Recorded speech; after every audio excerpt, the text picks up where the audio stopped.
दिव्यपुरीका समादरणीय श्रोता दर्शकजनहरू, आज रवि सप्तमी।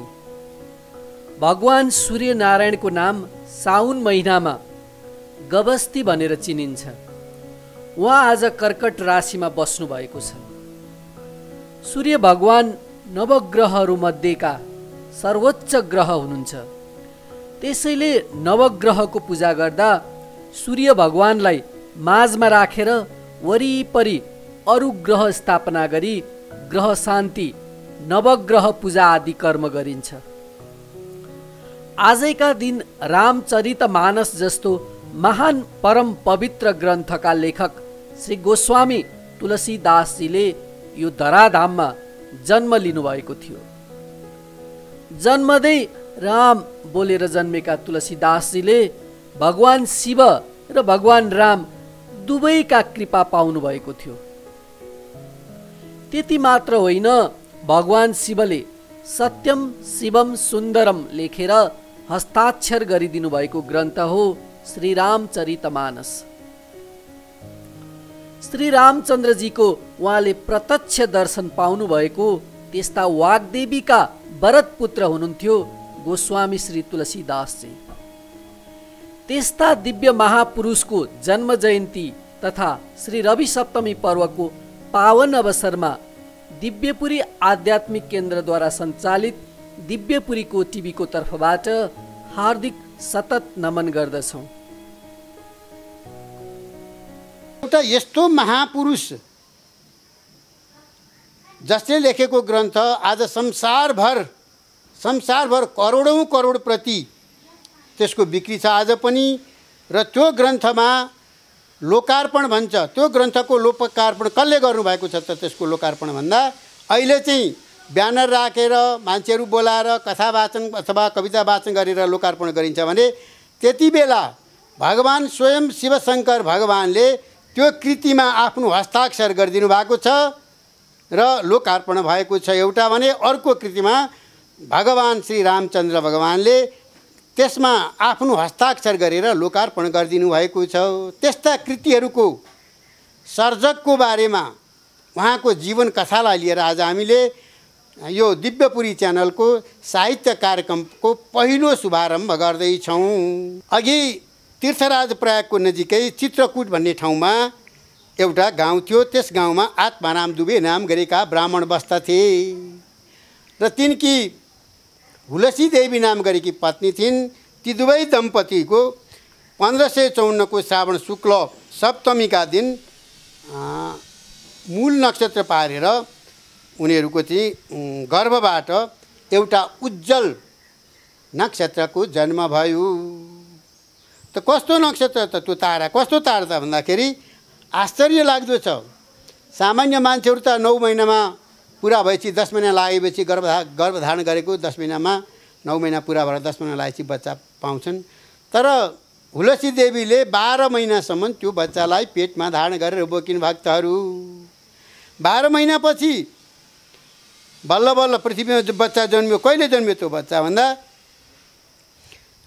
त्यो बच्चालाई चाहिँ त्यो बच्चा जन्मिएको दिन थियो सम्वत 1554 को श्रावण शुक्ल सप्तमी मूल नक्षत्रमा, हैन।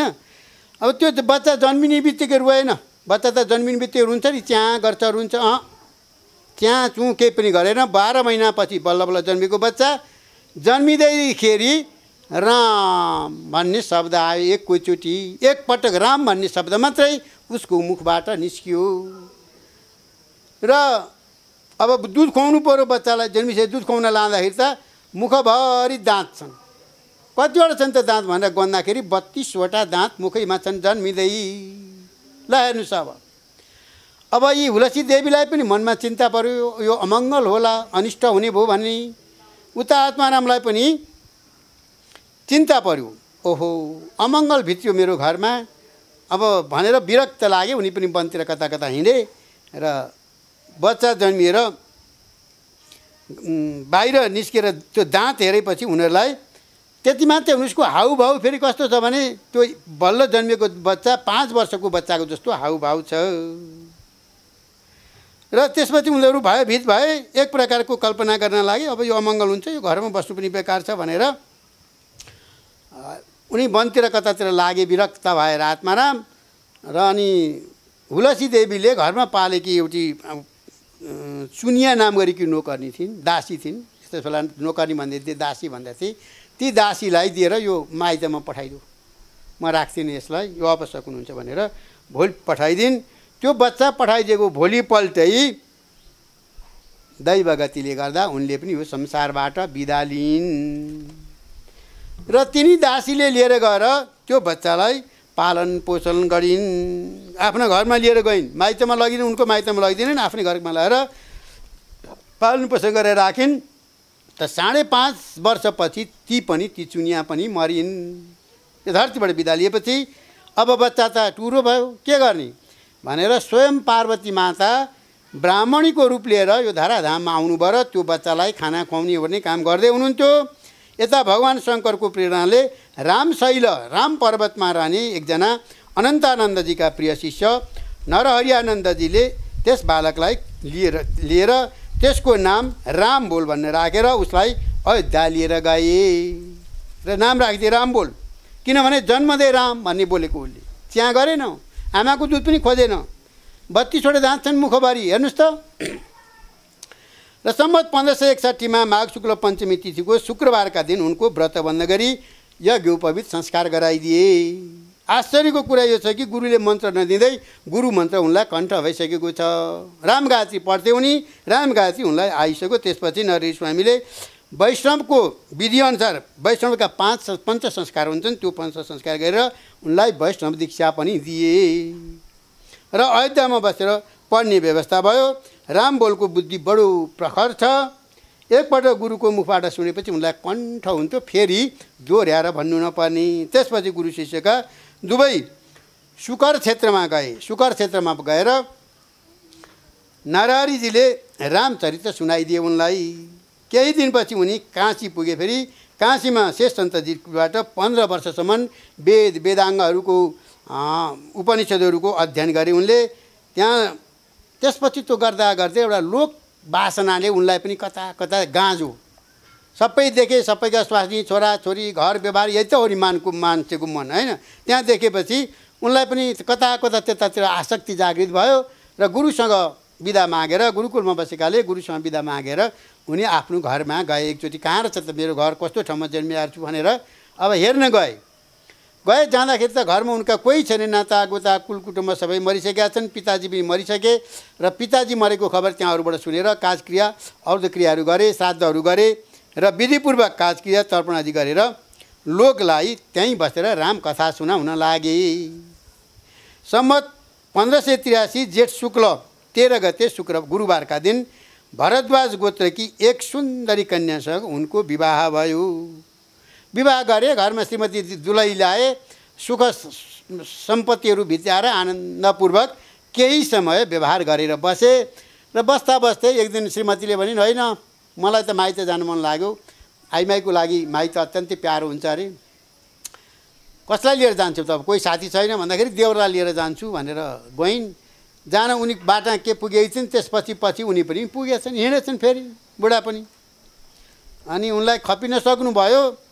श्रीमतीले भनिन्छन्, यो मेरो हाड मासुको शरीरमा तिम्रो किन यस्तो आसक्ति, म प्रति आकृष्ट भएर न तिमी यहाँ आएका हो पछि। यसमा जति आसक्ति छ मेरो हाड मासुको शरीरप्रति, त्योभन्दा आधा, त्यसको आधा मात्रै पनि आसक्ति भगवानको भक्तिमा भइदियो भने तिम्रो बिडा पार हुन्छ भनेपछि त्योभन्दा ठुलो आफ्नी श्रीमतीले त्योभन्दा ठुलो वचन के लाउनु। बागबाण भन्छ नि त्यसलाई। बागबाण लागेपछि हतपत छुट्दैन, त्यो कहिले पनि हट्दैन। काटेको रुख फेरि पलाउँछ कतै चोट बन्चराको सही, बाणको चोट पनि पुरिन्छ सहजै केही दिन फगत तुरै।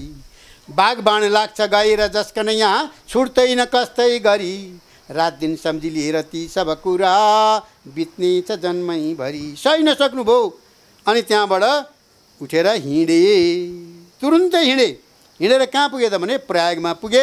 प्रयागमा गएर चाहिँ उनले के गरे भने गृहस्थाश्रमको भेष त्यागेर साधु भेष धारणा गरे। साधु भनेको साधिनी भाइ, अब साधना गर्नतिर लागे। अनि गएर त्यहाँबाट तीर्थाटन गर्दै फेरि काशी पुगे उनी।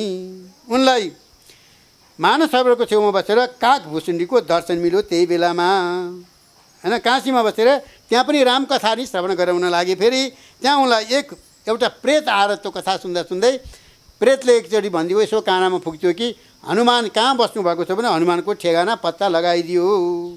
हनुमानलाई भेटेर तुलसीदासजीले, उनको नाम चाहिँ त्यहाँ तुलसीदास भयो, तुलसीदासजीले भगवान रामको दर्शन गर्न चाहेको कुरा हनुमानलाई भन्नुभयो र उहाँ आफू चाहिँ चित्रकूटतिर लाग्नुभयो। चित्रकूटमा पुगेर रामघाटमा गएर बसेका छन् र एउटा ब्राह्मणको घरमा डेरा लिएर बसेका थिए। उनलाई एकतिर भ्रमण गर्न मन लाग्यो, यसो निस्किएका त बाटामा निस्किए। अलि पर पुगेपछि गट गट गट रथमा चढेर दुई भाइ बाण भिरेका, धनुष ठोकरहरू हातमा लिएका, पहेँलो वस्त्र लगाएका, जटाधार लामो कपाल पालेका त्यस्ता दिव्य राम आए। तर उनले वास्ते गरेन, देख्न चिन्तिए के यी राम हुन् भनेर उनले चिनेनन्। त्यो भगवान् राम नै हुनुहुन्थ्यो। त्यसको पछि पछि हनुमान पनि आउनु भएको थियो। ओहो अनर्थ भयो। उनले त अब हनुमानले पछि भनिदिनु भयो, भगवान् त उहाँ नै हो त, तिमीले दर्शन गरे पनि उहाँको दर्शन गर्न सकेनौ भनेपछि अब के गर्नु त भनेर पश्चाताप गर्न थाले। चिन्ता नगर, भोलि बिहान पनि प्रातःकालमा फेरि दर्शन हुनेछ भनेपछि प्रातःकालमा 1607 को मौनी अमावस्या तिथि बुधबारको दिनमा भगवान् राम उनका अगाडि स्वयं प्रकट हुनुभयो। बोलु भक्तवत्सल श्री रामचन्द्र भगवानको। त्यसपछि हनुमानले आएर भोलिपल्ट सारा भेद बताएपछि तुलसीजी बडो पश्चाताप गर्न लागे, रुन लागे। ओहो कस्तो दुर्भाग्य मेरो, मैले भगवानको दर्शन पाएर पनि अनास्था गरे जस्तो भयो। के भन्नु होला भगवानले, मैले दर्शन, कति मान्छे दर्शन पाउन लालच छन्, मैले दर्शन पाएर वास्ता गर्ने भनेर चिन्ता गर्न लागे। र हनुमानजीले सम्झाउनु भयो, ल फेरि दर्शन हुन्छ प्रातःकालमा भनेपछि 1607 को मौनी अमावस्या तिथि बुधबारको दिनमा भगवान् राम उनको अगाडि साक्षात् प्रकट हुनुभयो। बोलो श्यावर रामचन्द्र भगवानको, हनुमान महाराजको। कस्तो भयो होला भक्तहरू, भगवानलाई आफ्नो अगाडि स्वयं प्रकट भएको देख्दाखेरि त्योभन्दा ठुलो दिव्यानुभूति, त्योभन्दा ठुलो दिव्य आनन्द, त्योभन्दा ठुलो सुखानुभूति अरू यो संसारमा यो धरतीमा कुनै केही छैन। उहाँले बाल रूपमा रहेर तुलसीदाससँग भन्नुभयो, बाबा हामीलाई चन्दन दिनुहोस् भनेर चन्दन माग्नुभयो। र हनुमानजीले सोचे यिनी यसपटक पनि धोकामा नपरुन् भनेर, त्यसकारण उनले सुगाको रूप लिएर यो कुरा भनिदिनु भयो। हनुमानले माथिबाट सुगा भएर भनिदिनु भयो, तुलसीदास चन्दन घसे तिलक देत रघुवीर, चित्रकूटकै घाट पर भई सन्तन कवि। चित्रकूटमा सन्तहरूको भेला भइरहेको छ, तुलसीदास चाहिँ चन्दन घसेर भगवानले तिलक दिँदै हुनुहुन्छ भनेपछि झल्यास भए, ओहे भगवान् नै उहाँ हुनुहुन्छ भन्ने भएर तुलसीदासको त्यो अद्भुत दृश्य, भगवानको त्यो अद्भुत छविलाई हेरे भएर उनले संसार सबै आफ्नो सबै बिर्सिए। बार आँसु आए। आँसु कहाँबाट आउँछन् भनेका आँखाका कोषबाट हो, यताबाट होइन, दाहिने कोषबाट होइन, देब्रे कोषबाट बार भक्तहरूका आँसु झरे। त्यो अद्भुत छविलाई निहालेर शुद्धि सबै भुले सबै कुराहरू भगवान् रामले आफ्नो हातले उसलाई टक्क चन्दन लगाइदिनु भयो र आफ्नो तथा तुलसीदासको निधारमा चन्दन उनलाई पनि लगाइदिनु भयो। पहिला आफूले लगाउनु भयो भगवानले, अनि तुलसीदासलाई लगाइदिएर आफू त्यहीँबाट अन्तर्धान हुनुभयो। बोलु श्यावर रामचन्द्र भगवानको। कस्तो अवसर होला, संसारमा जन्म लिएर त्यस्तो अवस्थामा 12 महिनामा जन्मिएर गर्भे टुरो जस्ता होइन, आमाले जन्मिदिएपछि टुरो भएर बसेर पनि त्यस्तो दिव्य दर्शन भगवानको पाउने हुनुभयो। सम्मत 1628 हनुमानजीको आज्ञाले उनी अयोध्या गएर त्यसबेला प्रयागमा भेला भइरहेको थियो, मेला लागेको थियो। केही दिन त्यहाँ बसेर फेरि एउटा वरको मुनि बसेर भरद्वाज र यज्ञभालका ऋषिहरूको दर्शन पाए उनले। ल हेर्नुहोस्, ऋषिको दर्शन, साधुको सन्तहरूको दर्शन, त्यो त झन् अपूर्व भयो। त्यसबेला त्यही कथा हुँदै थियो, जो कथा उनले आफ्ना गुरुबाट रामकथा सुनेका थिए, त्यहाँ पनि त्यही कथा हुँदै थियो। त्यहाँबाट उनी काशी गए, प्रहलाद घाटमा गएर ब्राह्मणको एउटा निवासमा बस्न थाले। उनलाई कवित्व चेतना त्यहीँ जागृत भयो। अब यत्रो तुलसीकृत रामायण जो भन्छ अनि रामचरितमानस भन्छ, यत्रो ग्रन्थ संसारमा कसरी तयार भयो त। अब यहाँनिर आउँछ महत्त्वपूर्ण कुरो भक्तहरू, त्यहाँ उनलाई कवित्व चेतना प्रफुल्लित भयो, प्रस्फुटित भएर उनले संस्कृतमा काव्य रचना गर्न थाले। बिहान काव्य लेखेर थन्क्याउँछन् र भोलिपल्ट बिहान हेर्छन् त छैन। आज लेखेको काव्य कथा कविता त बिहान त उठ्दा त लुप्त भइसकेको। यसो गर्दा 8 दिन बित्यो। दिक्क भयो। अब लेखेर बेलुका राख्यो, बिहान उठ्दा छैन, लोप भइहाल्छ। हेर्नुहोस् त कस्तो हुनु। त्यसपछि 8 दिनको राति चाहिँ उनलाई भगवान् शिवजीले आएर दर्शन दिनुभयो सपनामा। टक्क तिमीले उठेर सपना देखे शिवजीले आएर चाहिँ तिमीले हिन्दी भाषामा काव्य रचना गर, अयोध्यामा गएर बसेर भनिदिनु भयो। अनि जुरुक्क सम्झेर उठे। राम्रो सपना देखेपछि हामी पनि उठ्छौँ, उठेर बस्यो अरे। अनि बसेपछि एकछिनपछि शिव पार्वती उनका सामु आफै आइपुगे, प्रकट भएर आएर उनले भगवान्लाई साष्टाङ्ग दण्डवत गरे। शिवजीले भन्नुभयो तिमी अयोध्या जाऊ र आफ्नै भाषामा हिन्दी भाषामा रचना तयार गर, मेरो आशीर्वाद तिम्रो कविता सामवेद समान पल्लवित हुनेछ। यसो भनेर शिव पार्वती अन्तर्ध्यान हुनुभयो। तुलसीदासजी पनि आज्ञा सिरोपर गरी काशीमा गएर बस्न, अयोध्यामा काशीबाट अयोध्या गएर बस्न थाले। यस समय 1631 प्रारम्भ भइसक्यो थियो। त्यो वर्षको राम नवमीको त्यस्तै योग परेको थियो जस्तो योग भगवान् रामले पृथ्वी यो धराधरमा तलमा जन्म लिँदा परेको थियो। भगवान् जन्मिने जुन योग थियो त्यस्तै योग परेको छ। त्यही दिनमा तुलसीदासजीले रामचरितमानसको लेख्ने प्रारम्भ गर्नुभयो। रामचरित्र लेख्दा लेख्दै मलाई कति लाग्यो भने 2 वर्ष 7 महिना 26 दिनमा रामचरितमानस ग्रन्थ लेखेर तयार भयो। सम्मत 1633 को मार्गशीर्ष शुक्ल पक्षमा राम विवाहका दिनमा 7औं काण्ड रामचरितमानस पुरा भयो। त्यसपछि भगवानको आज्ञाले तुलसीदासजीले फेरि काशी गएर उनले भगवान विश्वनाथको मन्दिरमा त्यो ग्रन्थ लगेर पहिले चढाए, त्यहाँ राखिदिए। र सबै अरू दर्शकले पनि हेरेका छन्। तल अरू किताबहरू छन्। पुस्तक भगवानको मन्दिरमा राखेर द्वार लगाएर सबैजना गए। बिहान आएर उठेर हेर्दाखेरि त त्यो किताबमा त के लेखेर छ भनेदेखि त्यसमा लेखिएको छु सत्यम शिवम सुन्दरम भन्ने पङ्क्ति लेखेर महादेव भगवान शिवशङ्कर भोलेनाथले आफ्नो हस्ताक्षर गर्नुभएको थियो। भक्तहरू ल हेर्नुहोस्, यसैले भन्छन् भगवानले लोकार्पण गरेको। यहाँ पनि यहाँ अतिथिहरू डाकेर किताबहरू निकालेर दस्तखत गराएर लोकार्पण गराउने चलन छ। त्यस बेलादेखि नै चलेको रहेछ यो चलन। सत्यम शिवम सुन्दरम लेखेर भगवान् शङ्करको सही छ। के चाहियो अब त्यहाँपछि? त्यस बेला त्यहाँ उपस्थित जनहरूले पनि सत्यम शिवम सुन्दरमको आवाज बाहिरबाट सुने। ढोका खोल्ने बित्तिकै बिहान भइसकेको छ तर आवाज चाहिँ आइरहेछ, आफ्नै कानले सुने। यता अब त्यहाँ पण्डित जो छन् पुजारी, तिनलाई त खपिन सक्नुभयो। अनि तिनले चाहिँ यिनलाई चाहिँ तुलसीदासको रिस गर्न थाले। अनि त्यहाँ किताबहरू पनि हिनामिना गरिदिन थाले। यतिसम्म कि 2 जना चोर पठाएर त्यो किताब चोर्न लगाएको थिए। तर चोरहरू चाहिँ उहाँसँग पुगेपछि साधु भएर आए। अनि ती चोरले त के देखे भने 2 जना पालेहरू धनुबाण लिएर बसेका, पहेँलो कपडा लगाएका, खराउ लगाएका, जटा पालेका पहरेदार छन्। त्यहाँ गएर उनलाई त त्यो चोर्ने मन लागेन। उसको बुद्धि पनि शुद्धिमा परिणत भएर अनि बुद्धि फर्किएर आएर उनी पनि भगवानको भक्ति गर्न लागे। श्याम श्वेत वर्णका सुन्दर तिब्बत देखेर भक्ति गर्न लागे। हेर्नुहोस् भक्तहरू। अनि उनको दर्शनले चोरहरूको बुद्धि फर्केपछि तुलसीदासले आफूले गर्दा भगवानलाई कष्ट भयो भन्ने थाले। सबै घरको जति सामान छ त्यो चोराइदिए, लुटाइदिएर मात्र किताबहरू एउटा साथीको घरमा लगेर राखे। टोडरमल भन्नेको साथी थियो, त्यसको घरमा लगेर किताब सन्क्याएर अनि दोस्रो संस्करण फेरि लेख्न थाले। र दोस्रोको प्रतिलिपि पनि तयार भयो। पुस्तकको प्रचार गरी दिन बढ्न थाल्यो। त्यो पण्डितलाई त झन् सही नसक्नुभयो। अनि अति भइसकेपछि पण्डितले के गर्यो भनेदेखि श्री मधुसूदन सरस्वतीलाई चाहिँ जगद्गुरु हुनुहुन्थ्यो, उहाँ कहाँ 1 प्रति किताब पठाइदिए। कस्तो छ त्यो किताब भनेर सरस्वतीले पढेपछि त्यो पुस्तक उहाँले फिर्ता गरिदिनु भयो। प्रसन्नतापूर्वक प्रकट गरेर त्यसमा यस्तो सम्मिलित गरेर पठाइदिनु भयो, लेखिदिनु भयो। आनन्द कन्दने ह्यस्मिन् जङ्गम तुलसी तरु कविता मञ्जरी भाती राम भ्रमरभूषिता। यो काशी रूपी आनन्द वनमा तुलसीदास चौतर्फी चल्ती फिर्ती गर्ने तुलसीको वृक्ष, यहाँ पनि तुलसीको वृक्ष छ भक्तहरू, यतापट्टि पनि छ। तुलसीको वृक्ष हुन्, यिनी पवित्र तुलसीको वृक्ष हुन्। उनको कविता रूपी मञ्जरी बडो सुन्दर छ, जसमा राम रूपी भ्रमरहरू मडारिरहेका छन्, खेलिरहेका छन्, रस तानिरहेका छन्।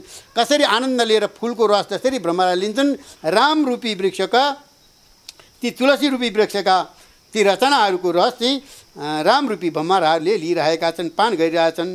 पण्डित यसपछि अब यसपछि सन्तुष्ट नभएपछि अर्को उपाय सोच्यो पण्डितले। के गर्यो भने त्यस दिन त्यहाँ ल्याएका किताब जति थिए सबभन्दा तल रामचरितमानस राखे, त्योभन्दा माथि पुराण, त्योभन्दा माथि वेद राखेर ढोका मन्दिरको ढोका बन्द गरेर सबैजना बिदा भए। अनि भोलिपल्ट बिहान आएर खोलेर अब मन्दिर खोल्नु पर्यो। मन्दिर खोलेर हेर्दाखेरि त तल सबभन्दा तल राखेको रामचरितमानस वेदभन्दा माथि, सबभन्दा माथि वेदभन्दा माथि पनि रामचरितमानस राखिएको पाए। ल हेर्नुहोस् भगवान्को कस्तो शक्ति छ। अब पण्डित लाजले भुतुक्क भयो अनि भगवान् त्यो तुलसीदासको चरणमा परेर चरण पखालेर त्यो चरणामृत पान गरेर अनि क्षमा माग्यो। 80 घाटमा बसिरहनु भएको थियो तुलसीदास। बस्दा बस्दै एक दिन के भयो भने त्यहाँका कलियुगका 80 घाटमा बस्दाखेरि मूर्ति रूप भएर कलियुगका ती दानवहरूले दैत्यहरूले डर देखाउन लागे गोस्वामी तुलसीजीलाई। अनि हनुमानको ध्यान गर्नुभयो। यसरी ध्यान मुद्रामा बसेर तुलसीदासजीले हनुमानको ध्यान गर्ने बित्तिकै हनुमान त उहाँको त साथी जस्तो अब भेटिसक्नु भएको छ। हनुमानलाई के भन्नु भने विनय पद रचना गर्नु, यसबाट भयो सबै हराउँछ, तिम्रो पनि उद्धार हुन्छ भनिदिनु भयो। र विनय पत्रिका अहिले पनि प्रचलित छ। विनय पत्रिका उहाँले लेख्नुभयो र त्यसमाथि गोस्वामीले विनय पत्रिका लेखेर भगवान् रामचन्द्रको चरणमा चढाउनु भयो हनुमान मार्फत। भगवान् श्रीरामले त्यसलाई हेरेर विनय पत्रिकामा भगवान् श्रीरामको हस्ताक्षर भयो। बोलो श्यावर रामचन्द्रको। अर्को कृति लोकार्पण भयो। भक्तहरू हेर्नुहोस्, भगवान्का हातबाट लोकार्पण भएको त्यो विनय पत्रिका कति महत्त्वपूर्ण छ। त्यसमा लेखेका भाषाहरू, शैलीहरू, कृतिहरू, त्यो कविताहरू कति सुन्दर होलान्। र तुलसीदासलाई निर्भयता प्रदान गर्नुभयो। र सम्वत 1680 श्रावण कृष्ण तृतीया शनिबारको दिन राम राम राम राम भन्दै ती तुलसीदासजीले रामघाटमा, बनारसको राम 80 घाटमा आफ्नो प्राण त्याग गर्नुभयो। थप भिडियोहरूको लागि हाम्रो च्यानल सब्स्क्राइब गर्नुहोस् र छेउमा रहेको बेल आइकन पनि दबाउनुहोस्।